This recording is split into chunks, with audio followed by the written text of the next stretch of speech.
Looky what I got here. The D&D Basic Rulebook from 1980. It came in the pink box set. My cousin Jeff actually gave this to me, and though I never actually played this, my first actual D&D game ever was a D&D 2nd edition. This one is just charming as heck. And this particular copy has seen better days. At one point I had torn all the pages out and put them in laminated sheets to make a binder. And then I guess at some point I changed my mind, and there's like staples, and it also had twine binding at some point. But this is the real deal. This is how you know a book has been loved. Those of you newer to D&D, and by that I mean like 3rd edition and later, there's a lot of weirdness in the older editions. This one's no exception. Some things I really like, and some things I really don't. Let's do a tour of this book. I'm going to walk you through some interesting things. As we do, you'll see how some certain indie systems in our current day and age have really drawn on this like aesthetic and feel, but with a much more refined design approach.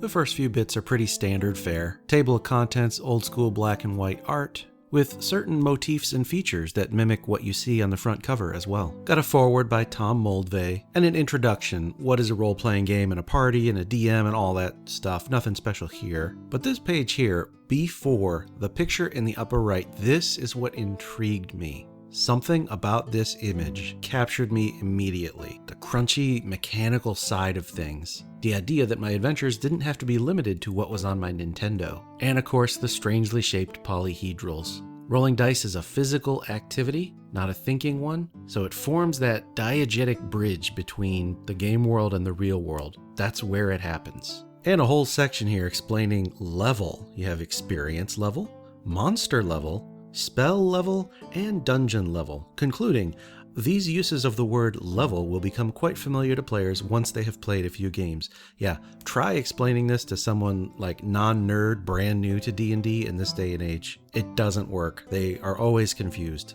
To create a player character, you're going to write down your 6 abilities and then roll a 3d6 for each one. Straight down, no 4d6 drop best, no other weirdness, just roll 3d6. Then you're going to choose your class, not your race. There was no such thing in this rule set. Your class confers a couple of special abilities, but other than that, there are no skills at all. So a classic character sheet is like this, school lined paper, and I love that they manually wrote this for this example picture. You could just be like in the dog days of summer toward the end of the school year, your desk is in the back and you're whipping up characters and monsters on that lined paper, getting ready for the weekend. You get your hit points and your character alignment. Alignment, if you don't know my feelings on alignment, check this video, I'll put a card on the screen.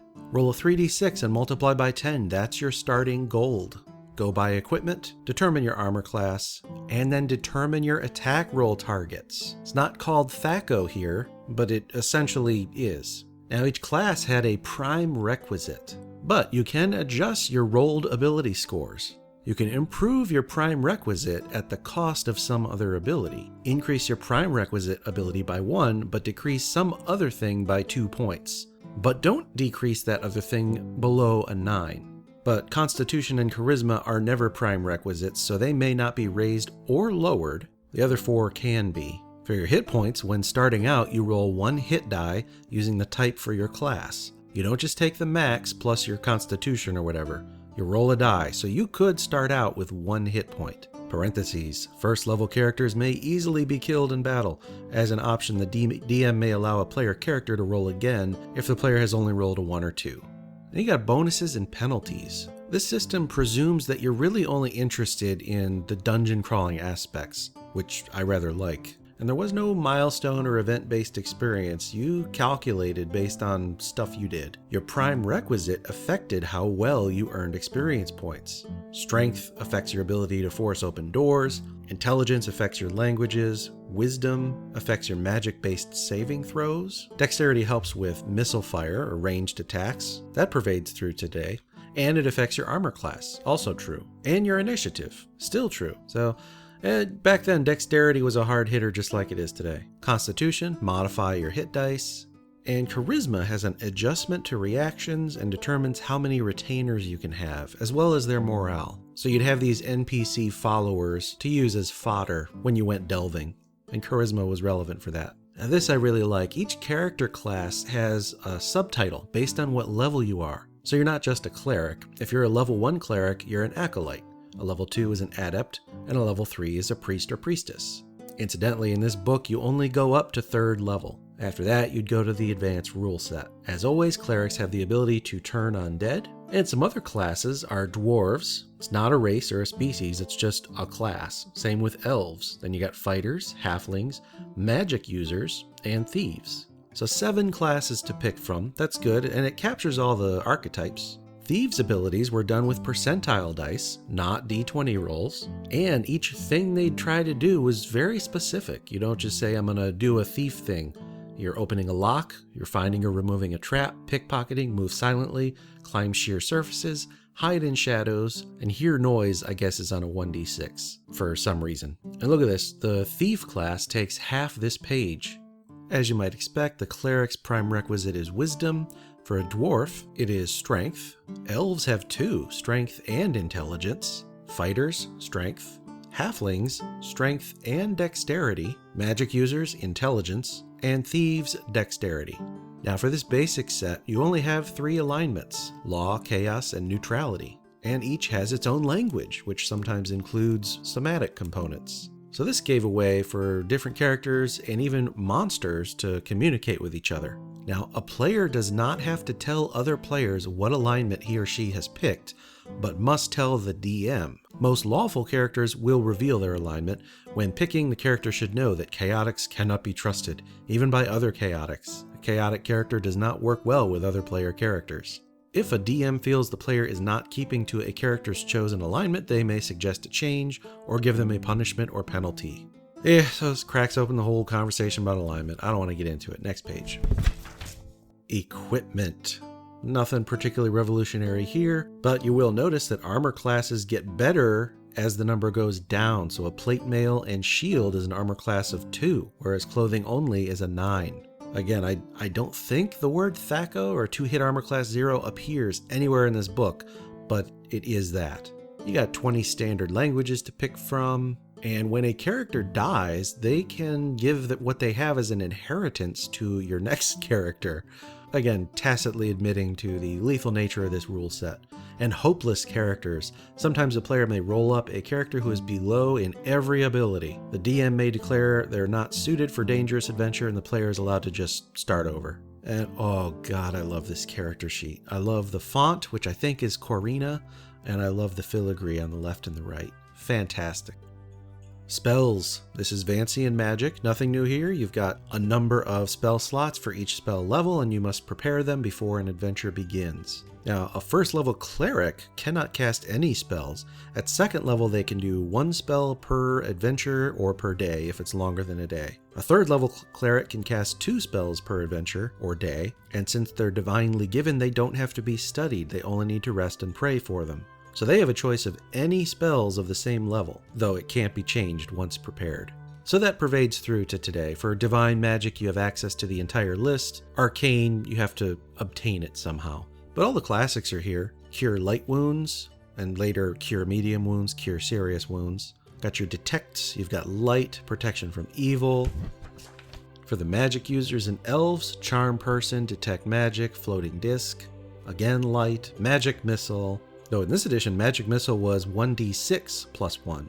And it says for every 5 levels the caster has gained, they may shoot 2 more missiles when casting. I find that interesting since the book only goes up to 3rd level. And shield and sleep, invisibility, knock, levitate, it's all here. And going up any higher, you've got the higher level spells. The following are only for DMs when developing NPCs of an experience level higher than 3rd. The full list is in the D&D expert set. Higher level spellcasters will never go on adventures with players. They may be encountered with an NPC party and make very dangerous enemies and should be rarely used. So you got hold person, dispel magic, fireball. Fireball straight up deals 1d6 of damage per level of the caster. Intense. So beginning the adventure, this actually advises an ideal size of 6 to 8. I don't know, personally, I cannot handle more than 4 players at my table, regardless of the system that I'm DMing. Most DMs allow a player only 1 character at a time. Sometimes they'll play more than 1, such as when there's only a few people around. There is no reason for characters run by the same player to be any more friendly with each other than with different characters run by different players. I don't think I followed that sentence. Anyway, you organize the party, so before entering the dungeon, it says to establish a marching order. The scout in the front, searching in the middle, and guarding the rear. Different orders can be used when you're going to open a door, search a room, fight combat, and so forth. So it says the caller. One player should be chosen to tell the DM about the plans and actions of the party. This player is the caller. The players may tell the DM what their characters are doing, but the game runs more smoothly when the caller relays the information. The caller should be sure to check with each member of the party before announcing any actions, like we turn right or the thief will check for traps. The caller is usually a character with a high charisma score and should be near the front of the party, where the character would be able to see what the DM describes. I don't really like that. The character having charisma has nothing to do with the player having charisma. And everyone at the table can hear what the DM is describing, so which character is fictionally at the front doesn't really matter. Mapping. One player should draw a map of the dungeon as it is explored. In the rare times that I was a player, I was always the mapper. I love me some graph paper. Figures. If miniature figures are used to represent the characters, the player should choose figures that look like their characters, and make sure the DM knows which is which. Common sense. Time. Time in D&D is in turns of 10 minutes. It's not a measure of real time, but how much a character can do in a given amount of time. What? A character may explore and map an area equal to their movement rate in one turn. Also to search a 10 by 10 area, for a thief to check an item for traps, to rest, or load a bag with treasure. The DM should decide how long other actions the characters might try and take. Okay, editor's note, just consider cutting out that whole time bit. Movement. In the D&D, well, that's a typo. In D&D, rules movement is given in the number of feet a character may move in one turn.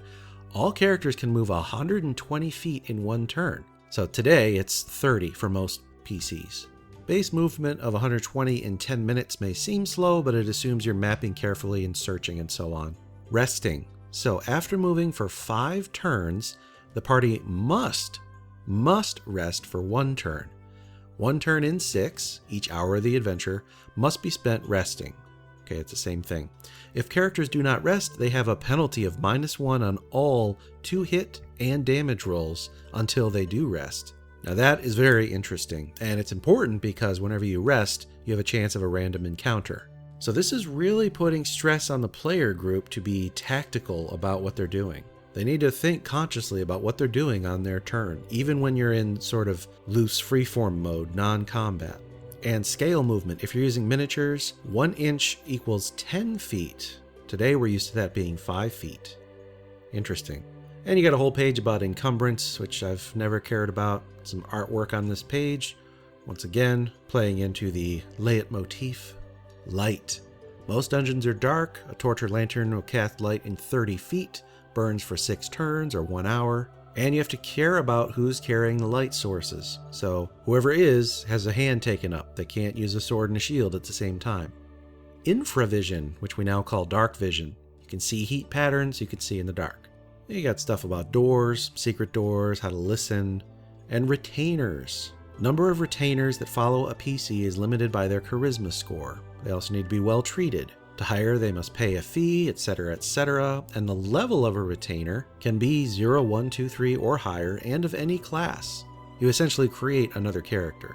But it does say Elvish and Dwarvish retainers should be very rare. Elves have very long lives, but their numbers are not great.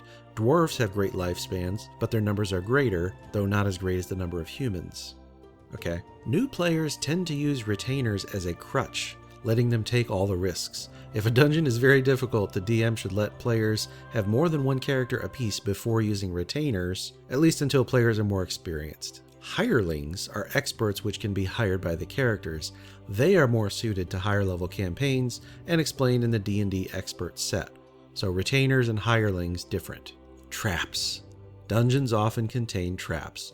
Any character that does something that could trigger a trap, like walking over a certain point, it will be sprung on a 1 or a 2 on a d6, so a 3rd chance. Any character has a 1 in 6 chance of finding a trap when searching for one in the correct area. Any dwarf has a 2 in 6 chance, but this does not apply to magical traps, such as a sleep trap. The DM should only check for finding a trap if a player says the character is searching for one. So the DM actually makes the roll. So experience points is based on treasure found and monsters killed. Every 1 gold piece of value of non-magical treasure is worth 1 experience point. So a treasure of 750 silver, a rug worth 100, and 3 gems worth 100 each, plus a potion of healing, would be 475. I guess since you get the benefit of the magical item, you don't get the experience. There's a bunch of steps here with the math and the process for determining monster XP. Blah blah blah blah, that takes up pretty much the rest of the page. Now, the encounter. Again, time in encounters. Normal time in the game is 10 minutes per turn. During an encounter, time is measured in rounds, which are 10 seconds each. So the word round should only be used for encounters and combat. And here's the structure. Order of play. The DM determines when and where there will be an encounter. The events follow the following list. DM rolls for wandering monsters, party moves, enters room, listens and searches. DM rolls 2d6 to check distance between the monsters and the party. I assume that's in feet or tens of feet? Not sure. This is very specific. You don't see this in the modern game, for better or for worse.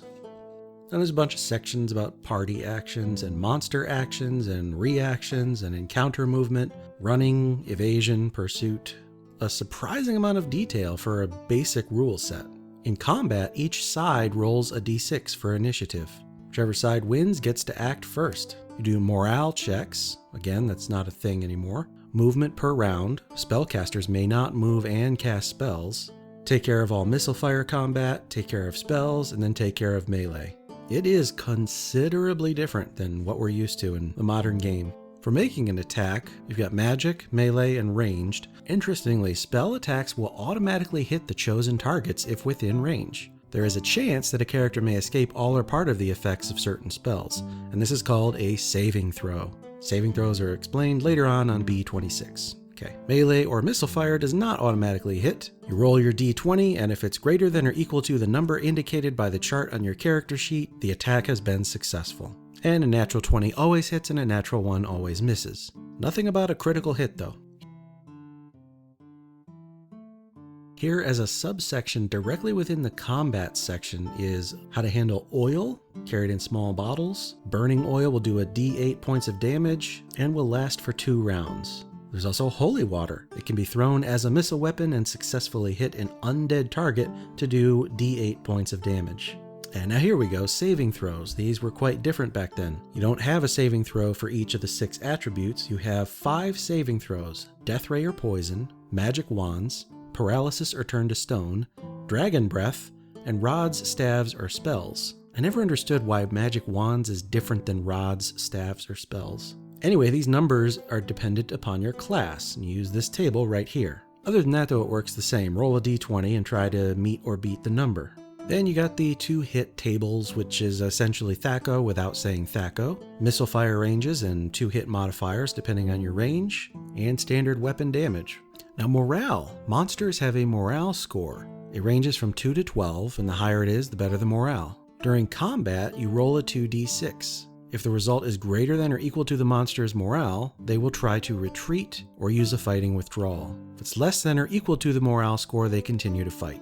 In general, morale is checked in critical combat situations, like after a side's first death in combat, or when half the monsters have been incapacitated. If a monster successfully checks morale twice during the fight, that means they'll stay to the death. So one more thing you gotta keep track of. Then you get a nice full-page example of combat starring Morgan Ironwolf, Silverleaf, Frederick, and Sister Rebecca. Then part 6, the monsters. It explains what each stat is. We'll look at this one in particular, energy drain. A successful hit by a wight, specifically. There are other creatures in the expert set that also do this, but a successful hit will energy drain the victim.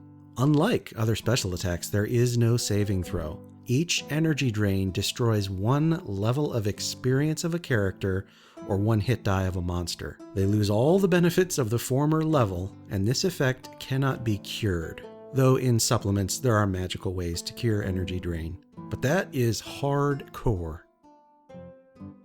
In the next several pages, we move into the bestiary. I like these stat blocks. I like that there's not shaded lines or dividers or anything. There's also minimal information compared to what we see today, where it's a damn full page for a skeleton or something.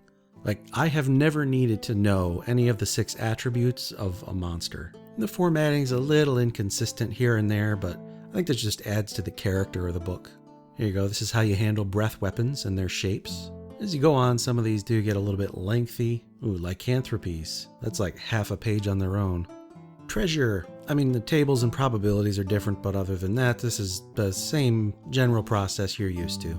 Oh, I remember this page. These 3 wizards that only a mother could love. So magic items. A character has to identify a magic item to use it. This is done by testing it. Put on the ring, sip the potion, and if you have a retainer do it, it specifically says that the retainer will expect to keep the item. Like, preemptively close that loophole. You get your magic weapons and armor. A +1 weapon does +1 to its hit and its damage rolls. A shield +1 gets a point of bonus to their armor class, and so on. Potions says drinking a potion takes 1 round. No bonus actions or reactions here. It's just what you do on your turn. Spell scrolls. Scrolls can have 1, 2, or 3 spells written on them, not just 1. If more than 1 spell is there, only that one will disappear when it's read. Spell scrolls have a 3/4 chance of being arcane or a 1/4 chance of being divine. And they're written such that you have to use the read magic spell to decipher it so that you can use it later. That's tedious. Oh, but that's only for arcane. So clerical scrolls are written in a common tongue, but only clerics have the spiritual context necessary to make it work. Magic users and elves cannot use clerical scrolls, nor vice versa. But once again, all the classics are here. It's probably 50 or 60 items here. So go into part 8, Dungeon Master Information. It talks about scenarios with 10 suggestions, exploring the unknown, recover some ruins, rescue prisoners. Then you decide on a setting, decide on special monsters to be used, draw your map on graph paper, and then stock the dungeon. And blah, blah, blah. It's got a bunch of tables to help you out there. Wandering monsters. Here's the big table for wandering based on level. And actually, it says at the end of every 2 turns, the DM should check. Roll a d6, and on a 1, the party encounters a wandering monster. They will be 20 to 120 feet away from the party, in a direction of the DM's choosing, but will be headed toward the player characters. So you kind of have a chance to escape, if you know that it's coming. One thing I never understood was, you see the damage here, it's listed as 1 to 6, and 2 to 8. I mean, the 1 to 6 is obvious, you're going to roll a 1d6. 2 to 8, you kind of have to think a moment, but that must mean a 2d4. In other places in the book, they write 1d6 or 1d4, 1d12. Why don't they do it here? And there's a few other places like that too. Yeah, look right here. The Spider Black Widow does 2 to 12 damage. They don't say 2d6. It's weird. Then it walks you through an example of dungeon design, the Haunted Keep, a first level dungeon. So it directly references the sections that it just walked you through and almost literally holding your hand and showing you how it's done. You also get your glimpse at the shorthand notation. So look at room 4, for example. There's 4 hobgoblins. Then in parentheses, you've got their stat line. There isn't like a stat block in a sidebar or in a shaded box or anything. You memorize the order of this pretty quickly and it becomes second nature. Then you got a map of this keep and then a cutaway view from the side with all of these map icons. I remember loving this page as well. This page is what made me want to be a DM versus a player. I was a kid that was obsessed with Legos and Erector set and stuff. So seeing this legend here of all these symbols and the idea of design, I was just hooked. And after that, you got 2 pages of an example dungeon expedition. So earlier I think was a combat example, but this sort of shows you what it's like at the table, how people talk, and generally how it's supposed to go. Because you can imagine if you had 5 people, none of whom had any experience with role-playing ever before in the 80s, before the internet. I mean, this book has to be really explicit about what it's like at the table. You have nothing to go on. And then there's this bit about dungeon mastering as a fine art. And it fits on just like 1 page. But look at these bolded principles. That's not in the rules. There's always a chance. The DM is the boss. Everyone is here to have fun, everything is balanced, and your character doesn't know that, so dissuading metagaming. Some other tidbits too. The DM should never reveal the hit points of monsters. It's enough to tell them how they react, like it's bleeding badly. For magic items, only describe them in general terms. Don't say it's a ring of invisibility. They have to experiment to find out what it does. Advancement. If no one has reached second level after 3 or 4 adventures, yes, from first level to second level, it would take 3 or 4 adventures would be the norm. Then you consider giving more treasure. And that concludes the basic rules. It's a list of inspirational material and a glossary, and printed on the cardstock back is the index in that classic 80s D&D cyan. Well, for the older among you out there, this is probably a nice trip down memory lane. Incidentally, the name Wylock is stolen from a character sheet that I saw in my cousin Jeff's basement when I was a kid. My same cousin who gave me this, so a little bit of trivia for you there. Anyway, I am Wylock. Thank you for watching today. Make things and play games.